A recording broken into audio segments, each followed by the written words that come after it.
on here now. The goalkeeper's beaten, and South Africa have done Shagger Sport 2010. ሰላም ጤና ይስጥልን እንደምናላችሁ የተከበራችሁና የተወደዳችሁ የሸገር ስፖርት ዊዝ አበበ ግደይ የዩቲዩብ ቻናል ቤተሰቦቻችን በያላችሁበት እጅግ አስደሳች ጊዜን እያሳለፋችሁ እንደሆነ ተስፋ እናደርጋለን። መልካሙን ሁሉም ለናንተ እንመኛለን። ታዲያ ይህንን ሸገር ስፖርት ዊዝ አበበ ግደይ የሚለውን የዩቲዩብ ቻናላችንን ሰብስክራይብ አድርጉት፣ የደውል ምልክቱን ተጫኑትና አዳዲስ ፕሮግራሞችን ስንለቅ መልእክት ይድረሳችሁ። ላይክ በማድረግ እንዲሁም ደግሞ ሊንኩን ለሌሎች በማጋራት በተከታዮች ቁጥር እንድንበዛ የምንሰራቸው ፕሮግራሞችም ብዙ ሰዎች ጋር እንዲደርስ የምታደርጉትን ጥረት አጠናክራችሁ ቀጥሉ እንላለን። እስካሁን ላደረጋችሁልን ድጋፍ፣ እገዛ እና እኛን ለማንቃት ለሄዳችሁት ርቀት በሙሉ ምስጋናችን ትልቅ ነው። በጣም እጅግ በጣም አድርገን እናመሰግናለን። እንግዲህ ዛሬ ነገ የሚደረጉ የፕሪሚየር ሊግ ጨዋታዎችን በተመለከተ ሀሳቦችን እያነሳን ነው። ነገ በጣም በታላቅ ጉጉት የሚጠበቀው የአርሰናልና የቼልሲ ጨዋታ አለ። ለአርሰናል ዋንጫ ለማንሳት፣ ለቼልሲ ወደ ቻምፒዮንስ ሊግ የሚያስገባን ውጤት ለማምጣት ይሄ ጨዋታ በጣም በጉጉት ይጠበቃል።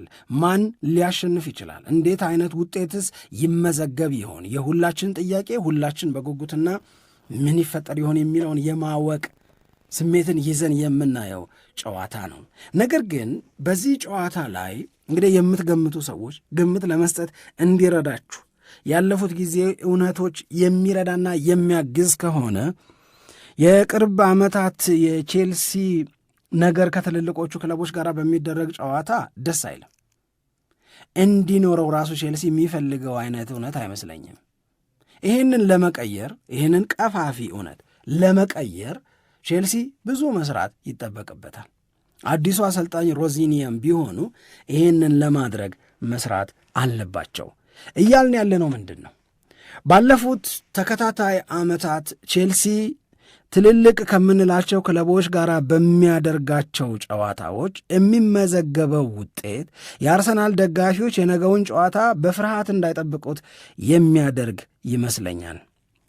ከተወሰኑ ዓመታት በፊት በተለይ ሮማን አብራሞቪች ክለቡን ከገዙ፣ እነ ሞሪኒዮ የቼልሲ አሰልጣኝ ከሆኑ፣ በወቅቱም በጣም የሚያስፈራ ቡድን ከተገነባ በኋላ ቼልሲን መግጠም ለሁሉም ክለቦች በጣም አስቸጋሪ ነበረ። ቼልሲ 5 ጊዜ የፕሪሚየር ሊግ ዋንጫዎችን ሲያሸንፍ ያ ማለት በ2005፣ 2006፣ 2010፣ 2015 እና 2017 የፕሪሚየር ሊጉን ዋንጫ ያነሳባቸው ዓመቶች ናቸው። እነዚህ ከትልልቆቹ ክለቦች ጋር የነበረው ውጤት እንድትደነግጡ የሚያስገድድ ነው። ወይም ይህንን ውጤት እያየን ይህንን ውጤት እየሰማን ወይም ስለዚህ ውጤት መረጃና እውቀት ኖሮን በዚህ ውጤት አለመደንገጥ፣ በዚህ ውጤት አለመረበሽ አንችልም። የእውነት ለመናገር ይህንን በምሳሌ እናስረዳል። እያልን ያለነው 5 ዋንጫዎችን ባሸነፈበት ዓመት ምን ያህል በፕሪሚየር ሊጉ ጉልበተኛ እንደነበረ ቼልሲ ማስታወስ ይገባል ነው። ከማጋ ሲጫወት ከአርሰናል፣ ከሊቨርፑል፣ ከማንቸስተር ሲቲ፣ ከማንቸስተር ዩናይትድ እና ከቶተንሃም ጋር። እነዚህ ክለቦች ለምን ተነጥለው ተጠሩ? ምክንያቱም እነዚህ ክለቦች በእንግሊዝ ፕሪሚየር ሊግ ቢግ ሲክስ የሚለውን ስም የሰጠናቸው ትልልቅ ቡድኖች ናቸው፣ ጥሩ ብቃት ያላቸው ናቸው በሚል ነው ቼልሲን ጨምሮ። ስለዚህ ቼልሲ ራሱ እሱን በተመለከተ ስለሆነ የምንነጋገረው ከሌሎቹ የቢግ ሲክስ አባላት ከ5ቱ ጋር እነዚህን ዋንጫዎች ባሸነፈባቸው ዓመታት ላይ ከእነዚህ ክለቦች ጋር በሚደረግ ጨዋታ ያስመዘገበው ውጤት እነዚህን ጨዋታዎች 50 ጨዋታዎችን አድርጓል። ከእነዚህ ትልልቅ ክለቦች ጋር ቼልሲ 30ውን አሸንፏል። ጉልበት ማለት ይሄ ነው። ይህንን ጉልበተኝነት ቦታ አለመስጠት አይቻልም። ይህንን ጉልበተኝነት አለመፍራትም አይቻልም። 50 ተጫውቶ 30ውን አሸንፏል ስንል በ20ው የተሸነፈ እንዳይመስለን፣ በ10ሩ ብቻ ነው የተሸነፈው። ስለዚህ በ30 አሸንፏል፣ በ10 ተሸንፏል ስንል ለሌሎቹ 10 ጨዋታዎች አቻ ነው የወጣው። ቼልሲን በፕሪሚየር ሊጉ ጉልበተኛ ያደረገው ከሌሎቹ ክለቦች ጋር በሚደረግ ጨዋታ የሚመዘገብ ውጤት ሳይሆን ትልልቅ የምንላቸውንም ቡድኖች ጭምር ቀጥቅጦ አሳምኖ አሸንፎ ያገኛቸው ክብሮች ናቸው። በእነዚህ ዋንጫ ባሸነፈባቸው ዓመታት የቼልሲ ጉልበተኝነት የሚያሳምን ነበረ ነው። ይሄ ዶሚናንስ አሁን አለው አብሮት። አሁን እንዲህ ያለው ነገ ከአርሰናል ጋር የሚደረገው ጨዋታ አርሰናል ቼልሲን ፈርቶ ወይም ከጨዋታው ጋር ተያይዞ መጥፎ ውጤት ይገጥመኝ ይሆን ብሎ አስቦ ወደ ሜዳ እንዲገባ የሚያደርግ እውነት ነው ወይ ያለው አሁን ቼልሲ ቤት ያ አሁን የጠቀስነው 50 ተጫውቶ 30 ማሸነፍ፣ በ10 አቻ መውጣት፣ በ10 ብቻ መሸነፍ ከትልልቆቹ ክለቦች ጋር ተጫውቶ የሚባለው ከራቀው ቆይቷል። ቼልሲን ምን ነካው? ለምን ከትልልቆቹ ክለቦች ጋር በሚደረግ ጨዋታ የሚያስመዘግበው ውጤት አላምር እያለ መጣ የሚለው ማንሳት አለብን። ከነዚህ 5 ክለቦች ማለትም ከአርሰናል፣ ከሊቨርፑል፣ ከማንሲቲ፣ ከማን ዩናይትድ እና ቶተናም ላይ የነበረው የበላይነት አሁንም አልደከመም፣ ባለበት ቀጥሏል። ከሌሎቹ ክለቦች ጋር ያለው የጨዋታ የቅርብ ዓመታት ሪካርድ ግን ፍጹም ለቼልሲ የማይመጥን ፍጹምም ደግሞ ደካማ የሚባል ነው። ቶተንሃምን በተመለከተ ግን ኦፍኮርስ አንዳንዶች አሁንም ግን ቶተንሃምን ቢግ ሲክስ ብለን እየጠራ ነው መቀጠል አለብን የሚል ሀሳብ ያነሳሉ። ዋንጫ እንኳን አሸንፎ ያውቅ ቢግ ሲክስ ለምን እንደምንለው አይገባንም ይላል። አምና ስንተኛ ሆኖ ጨረሰ?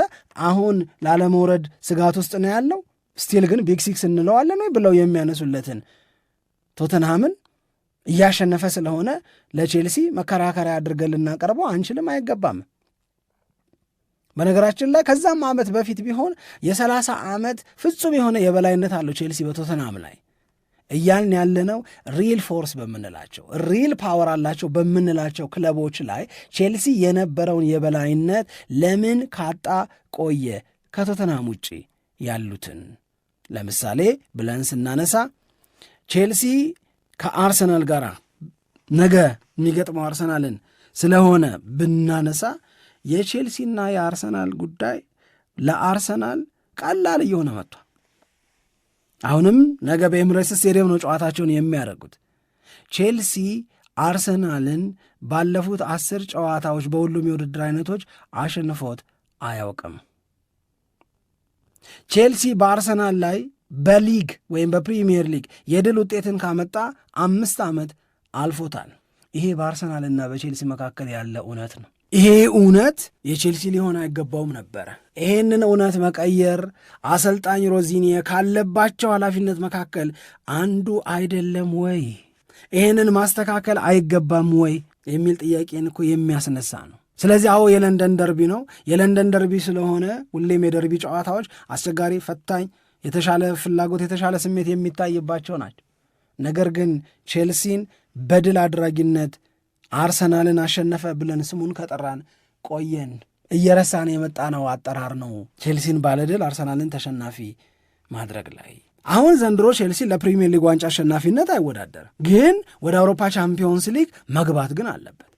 ወደ አውሮፓ ቻምፒዮንስ ሊግ ለመግባት ከማን ዩናይትድ፣ ከሊቨርፑል፣ ከአስቶን ቪላ ጋር ተፎካክሮ ፉክክሩን መቅደም መቻል አለበት። ኦፍኮርስ ቶፕ 5 ውስጥ መጨረስ ነው የሚጠበቅበት። ለምን በሚቀጥለውም የእንግሊዝ ፕሪሚየር ሊግ 5 ኮታ ይኖረዋል። በእርግጠኝነት በጣም ፍጹም የሚባል የበላይነት አላቸው የእንግሊዝ ፕሪሚየር ሊግ ክለቦች በአውሮፓ ቻምፒዮንስ ሊግ የኮኤፊሽንት አሰራር ላይ ስሌት ላይ። ስለዚህ ያም ይነጠቃሉ ተብሎ አይጠበቅም። ግን አሁን አርሰናልን ነገ በኤምሬትስ ስቴዲየም ሲገጥም ቼልሲ ይሄንን በማወቅ እና ይሄ እንዲቆጨው በማድረግ ወደ ሜዳ ይገባል ወይ? አርሰናልም ደግሞ የቅርብ ዓመታት የበላይነቱን በቼልሲ ላይ ለማስቀጠል የእውነት ይቸገራል ወይ? የእውነት ያቅተዋል ወይ ብለን ደግሞ ራሳችንን መጠየቅ ያለብን ይመስለኛል። ይሄ ከአርሰናል ጋር ያለ የተበላሸ እውነት ብቻ አይደለም ለቼልሲ። ከሲቲም ጋር ብንወስድ እንግዲህ በሲቲና በቼልሲ መካከል በቲቪ ፐርፐዝ ወይም ለቴሌቪዥን ተመልካቾች ሲባል ጨዋታው ተቀይሮ ወደ ኤፕሪል 11 ተቀይሯል እንጂ ማንቸስተር ሲቲ ከቼልሲ ጋር ጨዋታቸውን ያደርጋሉ። በዛ የሚደረገው ጨዋታ ምክንያት ቼልሲ ከሲቲ ጋር ያለውንም የቅርብ ዓመታት ሪካርድ ብንወስድ ከአርሰናል የባሰ ነው ማለት የፔፕ ጋርዲዮላን ማንቸስተር ሲቲ ባለፉት 12 ጨዋታዎች ቼልሲ ማሸነፍ አልቻለም። ለመጨረሻ ጊዜ ቼልሲ ማንቸስተር ሲቲን ያሸነፈው በ2021 የአውሮፓ ቻምፒዮንስ ሊግ የዋንጫ ጨዋታ ነው ለመጨረሻ ጊዜ። ከዛ ውጪ በነበሩት አጠቃላይ አጋጣሚዎች ግን ማንቸስተር ሲቲ ዝም ብሎ የሚቀጠቅጠው ቡድን ሆኗል ቼልሲ። ስለዚህ ቼልሲ በፕሪሚየር ሊጉ ኃያልነቱን መልሶ ማግኘት የሚፈልግ ከሆነ ከአርሰናል ጋር ሲጫወት ከማንሲቲ ጋር ሲጫወት እየተወሰደበትን ያለውን ውጤትና እየተወሰደበት ያለውን ብልጫ ማስመለስ ይኖርበታል። ይህንን ካላደረገ አስቸጋሪ ነው የሚሆነው። አሁን የአርሰናልን እና የማንቸስተር ሲቲን የቅርብ ዓመታት የበላይነት በቼልሲ ላይ ደምረን እናስበው ብንል ምን እንደምናገኝ ታውቃላችሁ? 22 ጨዋታዎች ሞላው ቼልሲ ወይ አርሰናልን ወይ ማንቸስተር ሲቲን ካሸነፈ ማለት። እንደዚህ ተሆኖ ታላቅነት፣ እንደዚህ ሆኖ ተፎካካሪነት፣ እንደዚህ ሆኖ በፕሪሚየር ሊግ ትልቅ ስኬት ማሳካት አይከብድም ወይ? 22 ጨዋታ ሁለቱ በጋራ በቼልሲ ከተሸነፉ ማለት 17ቱ ከነዚህ 22 ውስጥ በፕሪሚየር ሊግ። በእነዚህ ሁሉም ጨዋታዎች ግን በጣም በሚገርምም በሚያስደነግጥም አጋጣሚ 22 ከአርሰናል ሲደመር ከሲቲ ጋር ባደረጋቸው ጨዋታዎች ክሊንሺት እንኳን የለውም። በዜሮ የጨረሰው ጨዋታ እንኳን የለም። ይህንን ማስተካከል አለበት ቼልሲ።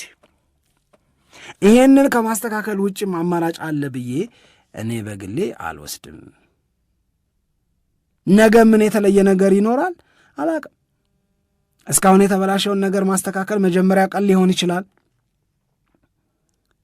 አርሰናል ከቼልሲ ጋር ባለፈው ካይሴዶ በቀይ ካርድ ከሜዳ የወጣበት ጨዋታ ላይ ያጋጠመውን አይነት ምነካው የሚያስብል ነገር ይዞ ሊቀርብ ይችላል። አላቅም። ኤኒቲንግ ካን ሃፕን፣ ምንም ነገር ሊሆን ይችላል። ነገር ግን የቼልሲ ሪከርድ ከትልልቆቹ ክለቦች ጋር ከተበላሸ ቆየ። ዩናይትድንም መጥቀስ እንችላለን። አርሰናልን ከገጠመ በኋላ እንደገና ከዩናይትድ ጋር ምናምን ጨዋታዎች አሉት አይደለም። ማንቸስተር ሲቲን ያሸነፈው መቼ ነው?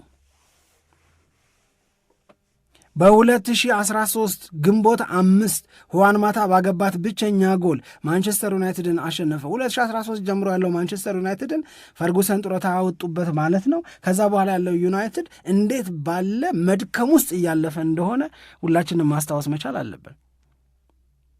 ነገር ግን እነዛን 13 ዋንጫዎችን ያሸነፈው የማንቸስተር ዩናይትድ ጉብዝና ከዩናይትድ ጋር አብሮት ባይቀጥልም ማንቸስተር ዩናይትድ በ2023/24 በ2024/25 በቼልሲ ከተሸነፈባቸው ጨዋታዎች ውጪ 16 ጨዋታዎችን እኮ ቼልሲ አላሸነፈው ማንቸስተር ዩናይትድን። ከሊቨርፑል ጋር እያልን ብንጠቅስ ተመሳሳይ ነው። ቅድም እንዳልነው አንድ የሚያበረታቸው ነገር አለ ከተባለ ያ የሚያበረታቸው ነገር ያለው በቶተንሃም ላይ ነው እንጂ ዩናይትድም ሊቨርፑልም ሲቲም አርሰናልም ቼልሲ ላይ ጉልበተኛ መሆን ከጀመሩ ቆዩ።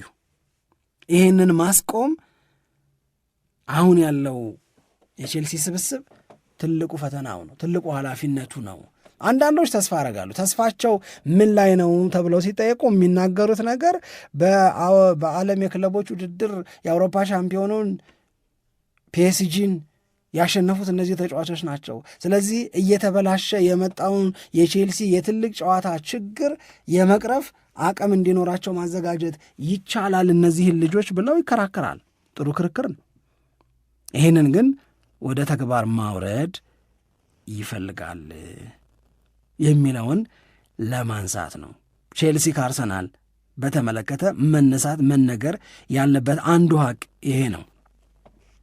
ነገር ግን የአርሰናልንና የቼልሲን ጉዳይ ካነሳን አይቀር የሲቲንና የሊድስ ዩናይትድንም ጨዋታ ደግሞ ማንሳት፣ በተለይ ይህንን ስናነሳ በዋንጫ ማንሳት ፉክክር ውስጥ ለአርሰናል ለማንቸስተር ሲቲ እነዚህ ጨዋታዎች የሚኖራቸው ፋይዳ በጣም በጣም በጣም ትልቅ ስለሆነ ነው። ለምሳሌ ኦፕታ አንድ መረጃ ወጣ። እኔ በኦፕታ መረጃ ብዙም ከማይመሰጡ ሰዎች መካከል ነኝ። የእናንተን አላቅም፣ የእናንተን ስሜት እናንተ መናገር ትችላላችሁ። ነገር ግን በጣም ብዙ ነገሮችን ከግምት ውስጥ አስገብቶ የሚሰጠው ፕሬዲክሽን ነው። አርሰናል የውድድር ዓመቱን ለማጠናቀቅ የሚቀረው 10 ጨዋታ ነው። ሲቲ 11 ጨዋታ ይቀረዋል። አሁንም ኦፕታ የሚለው የአርሰናል የፕሪሚየር ሊጉን ዋንጫ የማሸነፍ እድል በመቶኛ ወይም በፐርሰንት 84% ነው ይላል። አሁን ይህን እዚህ አትሌቲክ ይዞት ወጥቷል። 84% ዋንጫውን የሚያሸንፈው አርሰናል ነው ይላል። ይሄ ማለት 16% ማንቸስተር ሲቲ ነው። እውነት ለመናገር አሁን ዋንጫ በማንሳት ፉክክሩ በሲቲና በአርሰናል መካከል ይህንን ያህል የሰፋ የማሸነፍ ግምት አለን። 86-14 ማነው 84-16 እውነት ይህን ያህል የተራራቀ ነገር ላይ ነው ያሉት። 84 ደረጃ ከደረሰ ያኛውን 16 ብቻ ከሰጠ ነው ኢትስ ኦልሞስት ኦቨር እኮ ለኔ እውነት ለመናገር። ግን ዚ አትሌቲክ ምን ይለዋል ነገሩ ይልና ኦፕታ ፊሊንጎችን ሜዳ ላይ የሚታዩትን ሌሎች ነገሮችን በሙሉ ታሳቢ አያደርግም። የሆኑ እንደ ግብዓትነት የሚጠቀማቸው ዳታዎች አሉ። ከነሱ ተነስቶ ነው እንዲህ ያለውን ፕሬዲክሽን የሚተፋው የሚናገረው የሚያወጣው። እንደ ሰው ግራ ቀኝ ማየት ታሳቢ የሚደረጉ ሁሉንም ነገሮች ታሳቢ ማድረግ ያንን አያደርግም ይላል። አሁን በዘንድሮ የውድድር ዓመት አርሰናል 152 ቀን ሆኖታል የፕሪሚየር ሊጉን የደረጃ ሰንጠረዥ አናት ላይ ከተቀመጠበት 152 ቀን። ይሄንን ማስቀጠል እና አጨራረስን ማሳመር ከአርቴታ የሚጠበቅ ነው። ያው ሁላችንም እንደምናውቀው የአርቴታ እና የአርሰናል ትልቁ መተማመኛቸው የመከላከል አቅማቸው ነው። ዲፌንሲቭ ፋውንዴሽናቸውን ይተማመኑበታል። ይሄንን የአርሰናልን የመከላከል አቅም የእውነት ለመናገር አሁንም ዛሬም ድረስ አሁን በቅርብ ጨዋታዎች ላይ የሚታዩ ስህተቶች በቅርብ ጨዋታዎች ላይ ጎል እየገባበት መሆኑን ምናምን ከግምት ውስጥ እንኳን ብናስገባ አሁንም ድረስ ግን አውሮፓ ውስጥ ከምናያቸው ክለቦች ትልልቅ ሊጎች ላይ ከሚጫወቱ ክለቦች በሙሉ አርሰናል ከሁሉም የሚበልጠው ከአምስቱም ሊጎች ላይ ካሉ ክለቦች የሚበልጠው እንግዲህ በአጠቃላይ ወደ 98 ክለቦች አሉ። ከነሱ ሁሉ በዚህ በመከላከል አቅም አርሰናል አንደኛ ነው። ቁጥሩም ይሄንን የሚመሰክር ነው። በዚህ ነው የሚተማመነው አርቴታ። እዚህ ላይ በመተማመን ነው ዋንጫ የማሸነፍ አቅሙን እየገነባ ያለው። አርሰናል ላይ እየተፈጠረ ያለው ኤክስጂ 0.67 ነው በ90 ደቂቃ።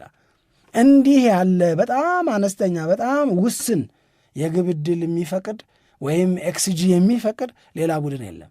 አርሰናል ይሄ ምኑን ያሳያል? የዲፌንሲቭ ኳሊቲውን ያሳያል። ምንም ጥያቄ የለውም። ማንቸስተር ሲቲ ጋር ብንሄድ ደግሞ የምናነሳው በጣም ጠንካራ የምንለው ነገር ሊኖር ይችላል። ከነዚህ የመከላከል አቅሞች በተጨማሪ ከቆሙ ኳሶች ጎል በማስቆጠር አቅሙ ይተማመናል። አሁን ደግሞ ከክፍት የጨዋታ እንቅስቃሴ መልሶ ጎል የማስቆጠር የግብ ዕድል የመፍጠር አቅሙን መልሶ እያገኘ ነው፣ በሱ ይተማመናል። ነገር ግን ወደ ማንቸስተር ሲቲ ስንሄድ ማንቸስተር ሲቲ የመጀመሪያ የሚተማመን የሚመስለኝ እኔ ልምዱን ነው ስንል ምን ማለታችን ነው? 12 ጨዋታ በመደዳው እንደገና በሌላኛውም የውድድር ዓመት 12 ጨዋታ በመደዳው እንደገና ቀጥሎ በመጣ የውድድር ዓመት 15 ጨዋታ በመደዳው ከዛ እንደገና 15 ጨዋታ በመደዳው ከዛ እንደገና 18 ጨዋታ በመደዳው የሚያሸንፍ ማንቸስተር ሲቲን አይተን እናውቃል። ስለዚህ ዌኒት ማተርስ በጣም ወሳኝ በጣም አስፈላጊ የሚባለው ምዕራፍ ላይ ሲደረስ ምን ማድረግ እንዳለባቸው ያውቃሉ። ዋንጫን እንዴት ማሸነፍ እንደሚቻል የሚያውቁ ተጫዋቾች በውስጡ አሉ ይሉና እንደውም ጸሐፊው ምን ብለው ያስቀምጣሉ? በ2018-19 ማንቸስተር ሲቲ የእንግሊዝ ፕሪሚየር ሊግን ዋንጫ ለማንሳት በሚያደርገው ፉክክር ሊቨርፑልን ያሸነፈው ከኋላ ተነስቶ ነው። ከኋላ ተነስቶ ሊቨርፑልን ባሸነፈበት በዛ የውድድር ዓመት ደግሞ አርቴታ የጋርዲዮላ ረዳት ሆኖ እየሰራ ነበረ። ስለዚህ የአርቴታ እዛ ቡድን ውስጥ ማንቸስተር ሲቲ ቤት ውስጥ የነበረ መሆን እንዴት አድርጎ እንዲህ ያለውን ፉክክር በበላይነት መወጣት እንደሚቻል በማንቸስተር ሲቲ መማር መቻል አለበት፣ ወይም የሲቲን ቤት ሜንታሊቲ የማወቅ ዕድል ሰጥቶታል። ስለዚህ የእነሱን ሜንታሊቲ የማወቅ ዕድል ተጠቅሞበታል ወይ ይጠቀምበታል ወይ የሚለውን የሚያስነሳ ነው። ስለዚህ ለማንቸስተር ሲቲ በሊድስ ዩናይትድ ሜዳ የሚደረገው የዛሬው ጨዋታ አርሰናልን የበለጠ ጫና ውስጥ ለማስገባት እንደ ልማዱ ጥሩ መንደርደርን በውድድር ዓመቱ መጨረሻ ላይ ለመንደርደርና ድል ብቻ ለመሆን ይሄ ጊዜ በጣም ወሳኝ እንደሆነ ጋርዲዮላም የሲቲ ተጫዋቾችም በሚገባ ያውቃሉ። እመኑኝ፣ የአርሰናልና የማንቸስተር ሲቲ ትንቅንቅ ገና ብዙ ያሳየናል። ገና ብዙ የምንነጋገርበትን ርዕሰ ጉዳይ ይሰጠናል። ማን የመጨረሻውን ሳቅ ይስቃል? ዛሬ ሊድስ ከሲቲ ሊድስ ትልልቅ ጨዋታዎችን ኢቨን ራሱን በዘንድሮ የውድድር ዓመት ማንቸስተር ሲቲን በመጀመሪያው ጨዋታቸው ኢትሃድ ላይ እንዴት እንደሞገተው ሁላችንም የምናስታውስ ይመስለኛል።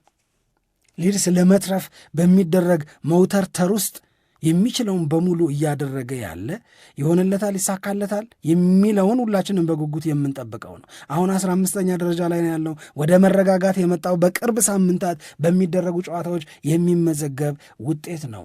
ሊድስ ከሲቲ ሁሉም በጉጉት ይጠብቀዋል። አርሰናል ከቼልሲ ሁሉም በጉጉት ይጠብቀዋል። ምክንያቱም የሁለቱ ትልልቅ ክለቦች ትንቅንቅ ማንን እንደሚጥል ማን ቆሞ ዋንጫውን በክብር እንደሚያነሳ የምናውቅበት ስለሆነ በጣም ነው የምናመሰግነው። መልካም የጨዋታ ጊዜ እንዲሆንላችሁ እንመኛለን። ደግሞም ሌሎች አዳዲስ መረጃዎችን ይዘን ወደ እናንተ መምጣታችንንም እንቀጥላለን። በያላችሁበት ሰላም ለእናንተ ይሁን። ኢትዮጵያ ለዘለዓለም ትኖር።